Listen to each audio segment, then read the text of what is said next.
I love a great car montage.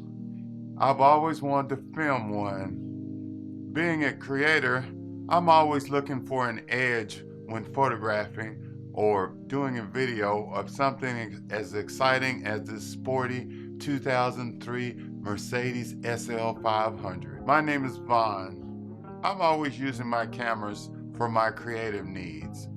Just like with this Nikon Z6ii that I'm filming with right now, I'm using it to help me further my creative desires. Today, I'm using this Nikon Z6ii to show you how you can amp up your hybrid shooting.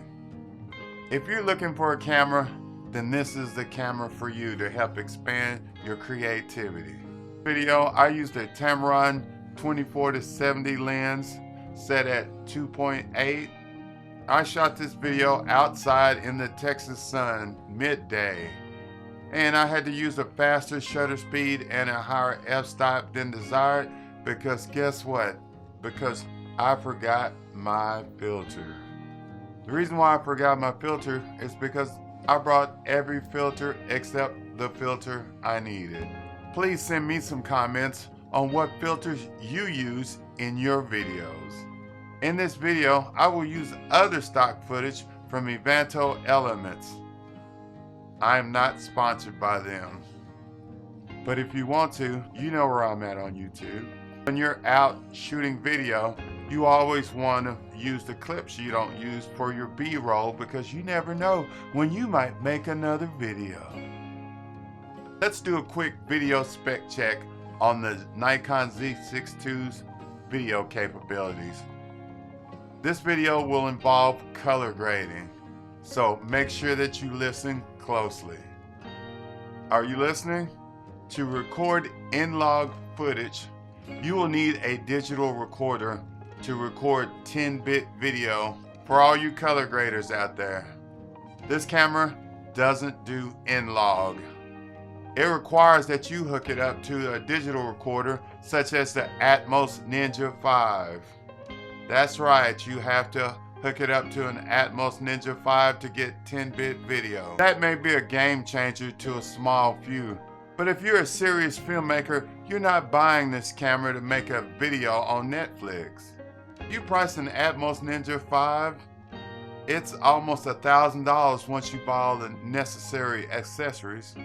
That's $1,000 for a 1 to 2 minute eye candy video.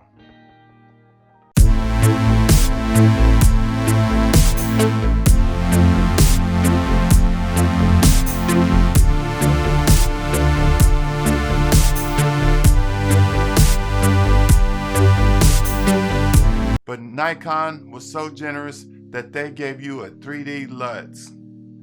This Luts can be used in Adobe Premiere, Final Cut Pro, and DaVinci Resolve. This video, I used the 3D Luts.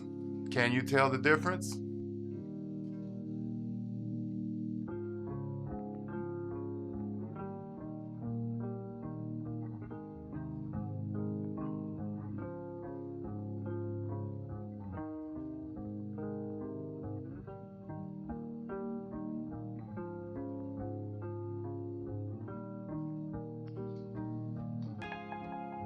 If you're new to video and you want to expand your knowledge about color grading, then this Nikon Luts or lookup table is used to give your video more dynamic range. If you're not using a Luts, what happens is your colors get washed out and they look bland. Once you put a Luts on, you'll never go back. For a small percentage of this video, I had to use my DJI Mini, my iPhone 11, and you probably didn't even notice the difference with the Luts on top of it. The Luts helps give your video footage consistency no matter what type of device you're using for video. I will give you suggested links to videos on how to add Luts, how to create Luts. That's the least I can do for you, since most of you are new to color grading. This is for all the professionals out there looking at this video and undecided about this Nikon camera. Even with the Luts, you will still need a digital recorder to record like the professionals. If you price in how much it costs for a professional camera, then adding the Luts, adding the digital recorder might well be worth it.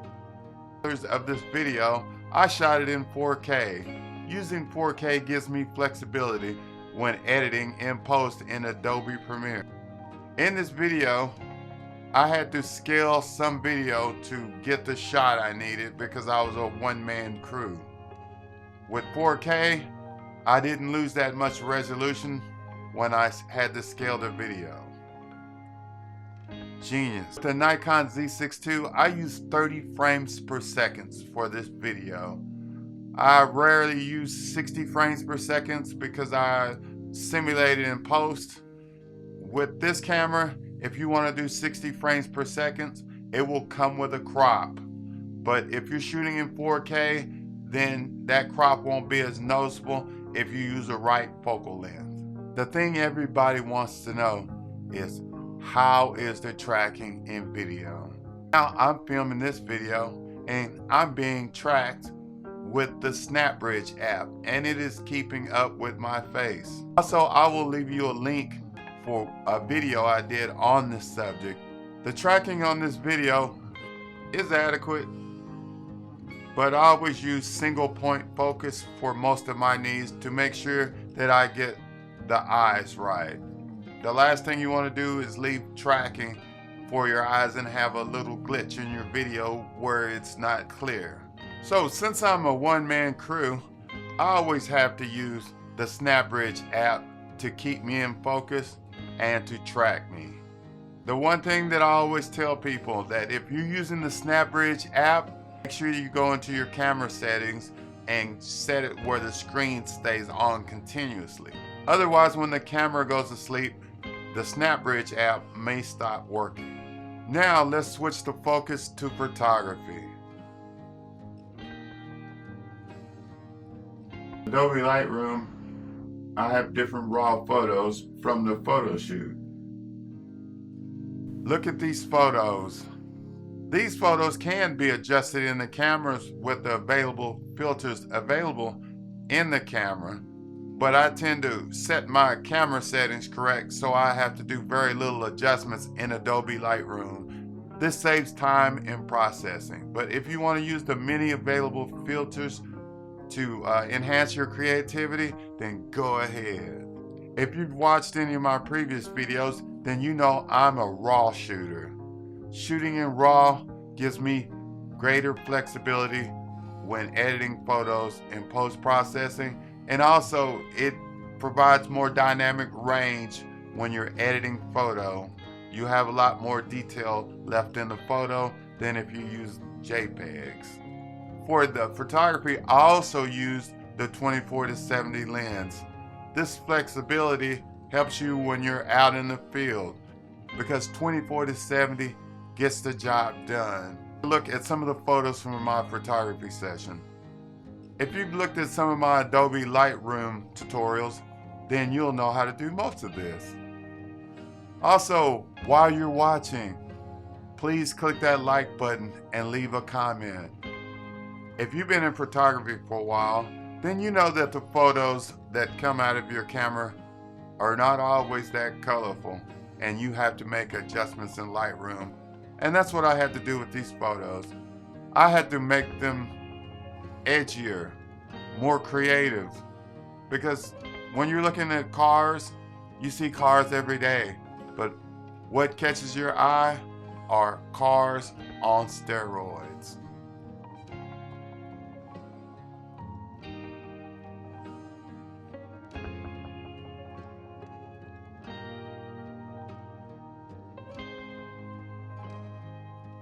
You have it, a car montage using video and photography from the Nikon Z6ii.